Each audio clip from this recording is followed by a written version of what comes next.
નમસ્કાર દર્શક મિત્રો, આપ નિહાળી રહ્યા છો સાઈ ગ્રુપ મીડિયા હાઉસ દ્વારા સંચાલિત નવસારી લાઈવ અને ઝટપટ ન્યૂઝ। આજરોજ નવસારીના દસરા ટેકરી વિસ્તારમાં સરકારી ગોડાઉન પાછળ નવનિર્માણ થનાર જલાલપોર તાલુકા સેવા સદનનું તથા ચેકડેમ કમ ટાઇડલ રેગ્યુલેટરનું ખાતમુહૂર્ત, ડીએમએફના વિવિધ કામોનું લોકાર્પણ અને ખાતમુહૂર્ત નવસારીના સાંસદ તેમજ કેન્દ્રીય મંત્રી જળશક્તિ મંત્રાલયના સી.આર. પાટીલના હસ્તે કરવામાં આવ્યું। મુખ્ય મહેમાનની અંદર પરેશભાઈ દેસાઈ અને રાકેશભાઈ દેસાઈ ઉપસ્થિત રહ્યા હતા અને દર વખતની જેમ આ વખતે આર.સી. પટેલ ગેરહાજર રહ્યા હતા। આર.સી. પટેલ તો ગેરહાજર રહ્યા હતા, પણ જલાલપોરનું આ વિસ્તારના કામો લેવામાં આવ્યા હતા। એટલે ખાસ કરીને વાત જો કરવામાં આવે તો તલાટીકમ મંત્રીઓની નોંધણી રજિસ્ટ્રેશન કરવામાં આવ્યું હતું। જી હા, એક ટેબલ મૂકવામાં આવ્યું હતું જ્યાં રજિસ્ટ્રેશન થતું હતું। એટલું જ નહીં, આંગણવાડીના બહેનો જે ખરા એમનું પણ રજિસ્ટ્રેશન કરવામાં આવતું હતું અને હાજરીની સંખ્યા જોવામાં આવતી હતી।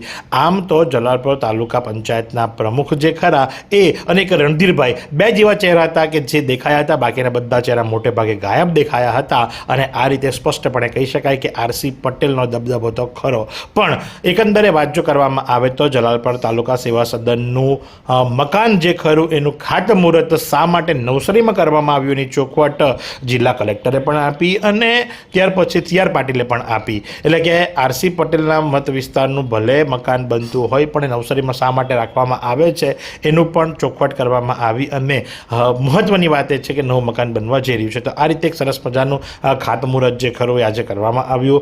જો કે જરાક જીભ જે ખરી એ લપસી હતી। ખાતમુહૂર્તની જગ્યાએ લોકાર્પણ કહી દેવામાં આવ્યું હતું અને સાથે જ 3-4 હજાર હેક્ટરની જગ્યાએ 3-4 લાખ હેક્ટરની વાત થઈ ગઈ હતી। જો કે એ સામાન્ય બાબત છે, એ વિષય પર બહુ મોટું ધ્યાન નહીં અપાય, પણ સારી વાત એ છે કે ખાતમુહૂર્ત થયું અને કહ્યું પણ કોણે તો કે સી.આર. પાટીલે કહ્યું કે ભાઈ હોળી પહેલાં જે ખાતમુહૂર્ત થાય છે એનો અર્થ એમ કે સારા કામો થશે અને આપ સૌને હોળીની એડવાન્સમાં પણ શુભેચ્છા। તો સાથે જ આખા પ્રસંગ દરમિયાન સી.આર. પાટીલ શું જણાવી રહ્યા છે ચાલો આપણે સાંભળીએ।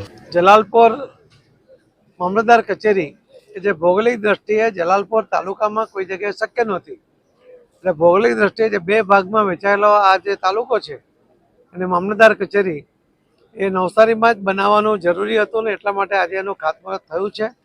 આવનાર દિવસોમાં એક અદ્યતન મામલતદાર કચેરી બનશે, જેના કારણે લોકોની સુવિધા વધશે।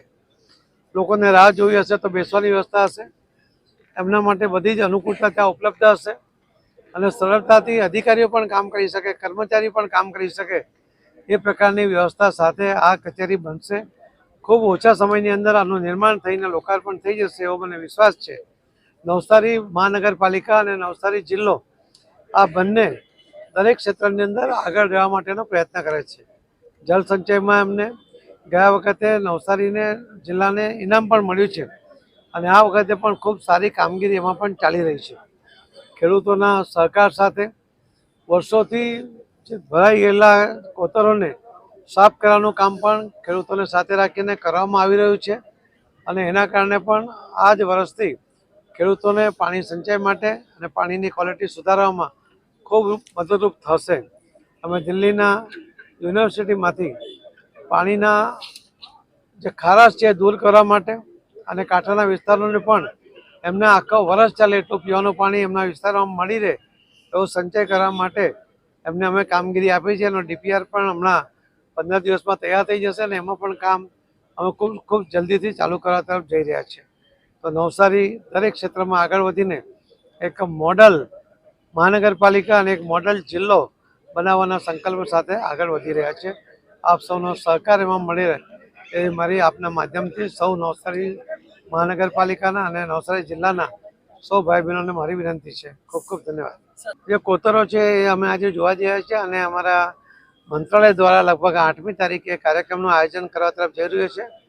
માન્ય કલેક્ટરશ્રી એ અમારા મંત્રાલય સાથેના અધિકારીઓ સાથે સંપર્કમાં રહીને એ કાર્યક્રમ નક્કી કરી રહ્યા છે અને એ દ્વારા પણ બાકીના લોકોને પણ એનો મેસેજ જાય, આખા દેશમાં પણ જો ખેડૂતોની મદદ સાથે જો આવી કોતરો સાફ કરવામાં આવે તો પાણીની સમસ્યામાં ખૂબ મોટો ઉપયોગી થશે એવી ભાવના સાથે એમાં પણ કામ। તો આ પ્રમાણે આજરોજ કેન્દ્રીય મંત્રી જળશક્તિ મંત્રાલય ભારત સરકારના સી.આર. પાટીલ અને આપણા નવસારીના સાંસદ જે ખરા એમના હસ્તે ખાતમુહૂર્ત કરવામાં આવ્યું અને સાથે અમુક કામોનું લોકાર્પણ પણ કરવામાં આવ્યું। જો કે એક જ જગ્યાએ બીજી વખત ખાતમુહૂર્ત થયું એ લોકચર્ચા ચાલી રહી હતી અને નોંધણી થતી હતી। જો કે જેના કારણે લઈ અને આ આખો જ રંગમંચ જે ખરો એ ભરાઈ જવા પામ્યો હતો. જેટલો મંડપ બાંધવામાં આવ્યો હતો, જેટલી ખુરશીઓ મૂકવામાં આવી હતી, બધી જ પેક થઈ ગઈ હતી ત્યાં સુધી કે લોકોએ ઊભા રહેવાની પણ ફરજ પડી હતી. તો આ જ પ્રમાણે આવા અવનવા સમાચારો માટે આપ નિહાળતો રહો નવસારી લાઈવ અને ઝટપટ ન્યૂઝ.